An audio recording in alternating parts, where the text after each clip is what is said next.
King Leopold II proved a king could run a country as a corporation. But Cecil Rhodes didn't bother hiding behind a crown. He simply bought the land.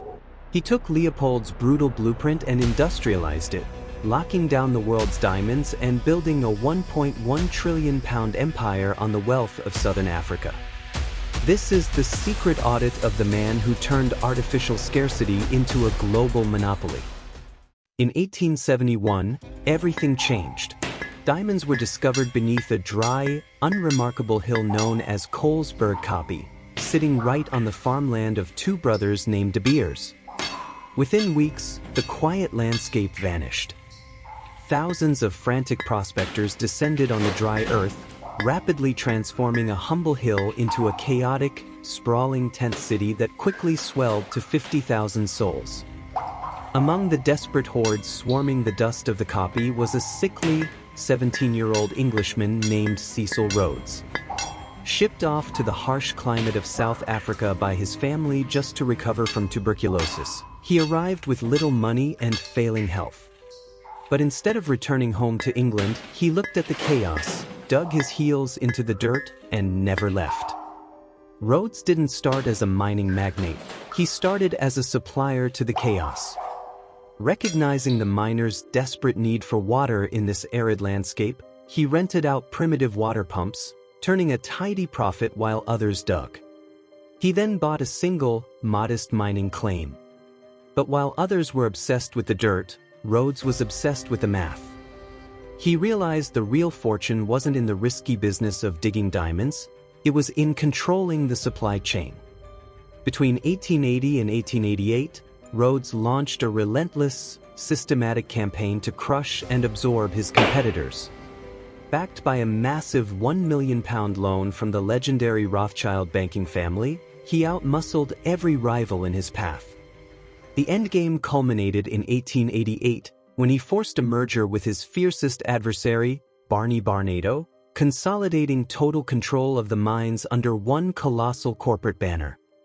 In 1888, the corporate juggernaut known as De Beers Consolidated Mines was officially born. Within a mere 3 years, this single entity achieved the unthinkable. It captured and controlled 90% of the world's entire diamond production. With that absolute monopoly locked in place, Rhodes accomplished something unprecedented in modern commerce: total control over global desire.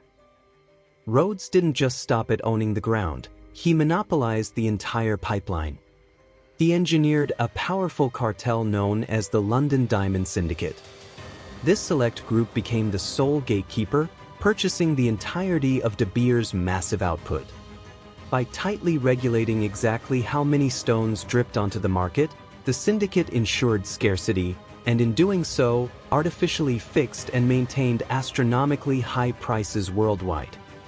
The core strategy was brutally simple: engineer artificial scarcity, control every single ounce of supply, and keep prices permanently inflated.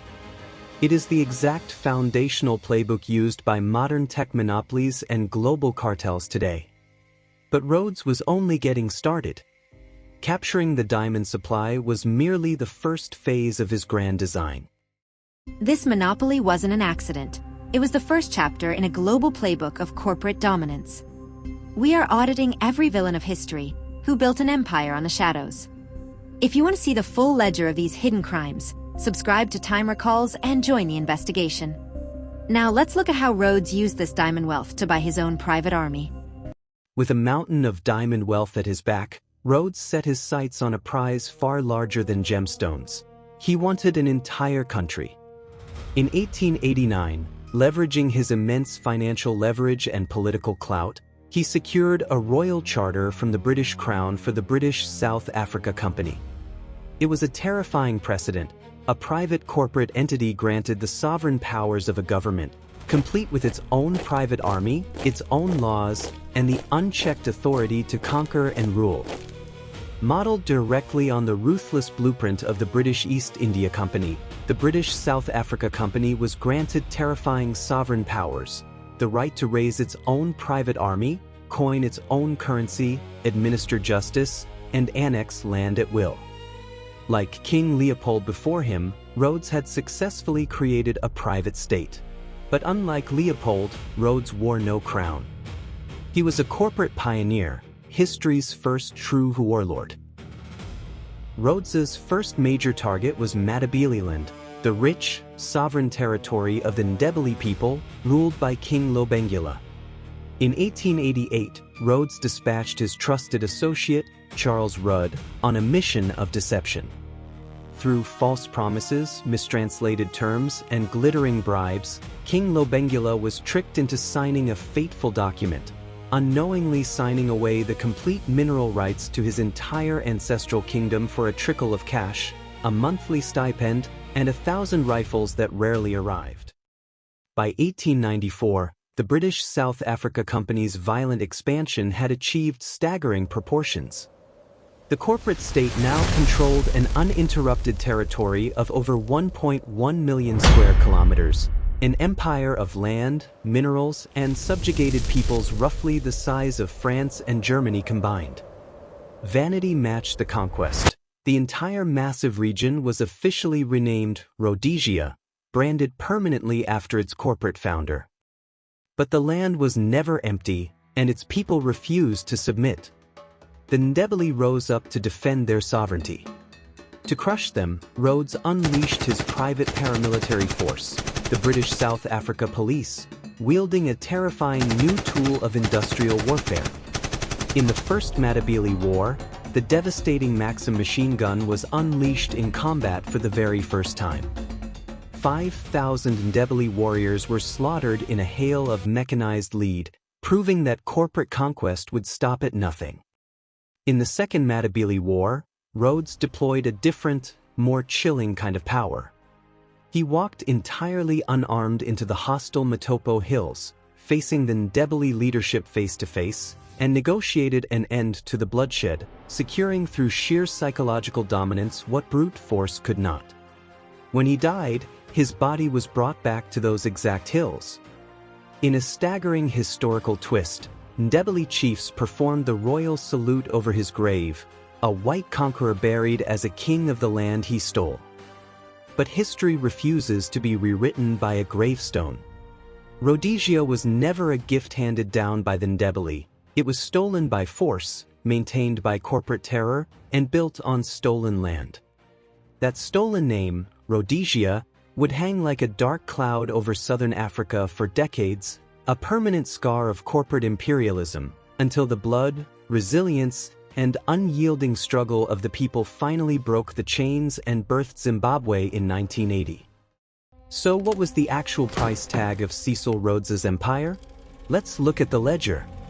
The British South Africa Company began with seed capital measured in millions, but by the turn of the century, its operations spanned an entire stolen country backed by absolute monopolistic power.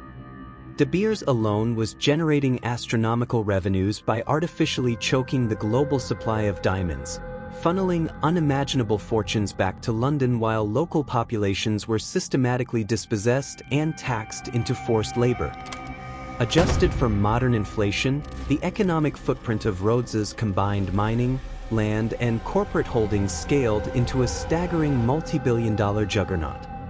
But the true cost was never measured in pounds or shillings. It was paid in blood, land, and generations of sovereignty lost, leaving a financial empire whose structural inequality echoed across southern Africa for a century. The monopoly Cecil Rhodes engineered didn't just survive his death, it locked down the global luxury market for over a century. By the 1990s, De Beers still controlled and marketed 70% of the world's rough diamonds. The raw scale of the extraction was staggering. From the Kimberley mines alone, the total yield exceeded 14.5 million carats of glittering carbon pulled from the earth. When you calculate the compounding wealth extracted from Rhodes's diamond cartel, his corporate state, and his vast land holdings, the true total in today's money isn't just in the billions. It is measured in the trillions. Cecil Rhodes's ambitions did not die with him, and his corporate machinery outlived the century. The vast landholdings and sweeping mineral rights carved out by the British South Africa Company in Rhodesia remained active and profitable well into the 1960s. Long after the flags changed, the company's sprawling railways, mining infrastructure, and agricultural assets continued pouring dividends into foreign accounts for decades. And when the colonial era finally shifted form, the BSAC didn't simply vanish. In 1965, it formally merged into Charter Consolidated Limited, absorbing its massive historical assets into a modern multinational structure that traces its direct lineage straight back to Rhodes's original empire. The structures Cecil Rhodes built were never anomalies. They were the prototype. The absolute monopoly, the private corporate armies, the weaponized legal frameworks, and the merciless systems of extraction became the foundational blueprint for corporate colonialism. They didn't just lock down the diamond industry, they birthed the entire predatory model of resource exploitation across the African continent. And those structural echoes reverberate with brutal clarity today, in the hazardous cobalt mines of the Congo powering our modern electronics, in the scarred oil fields of the Niger Delta, and in the deep resource corridors of Botswana. The crowns may be gone, but the corporate sovereignty Rhodes engineered is still writing the rules of global extraction. Rhodes's balance sheet was deep in the black, but as we've seen, the human cost was staggering. I want to hear your verdict in the comments. Is it possible to separate the industrial visionary from the corporate criminal? Drop a guilty or visionary below. I'll be responding to the most detailed audits. Was Cecil Rhodes a visionary nation builder, or history's ultimate corporate raider? The ledger is stained, the monopoly is absolute, and the empire he left behind still casts a long, unyielding shadow. History doesn't ask how much you built. It asks what you destroyed to get it. He built a state-funded universities and endowed scholarships that still send global minds to Oxford today. By every traditional measure, he was a grand visionary. But he was also an apex predator, a man who weaponized infinite wealth to buy a private army and carve a bloody empire across a sovereign continent. The ledger is closed. The balance sheet is clear. The physical empire is gone. But the trillions in extracted wealth, the systemic inequality, and the deep, enduring wounds on the continent remain. History explained. The untold story of Cecil Rhodes, the man who engineered the diamond monopoly, bought an entire country, and left a legacy of extraction that still echoes across the world today.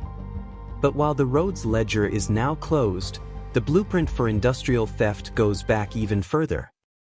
In our next investigation, we travel from the diamond mines of Africa to a mountain in South America that was said to be made of silver and fueled by the lives of millions.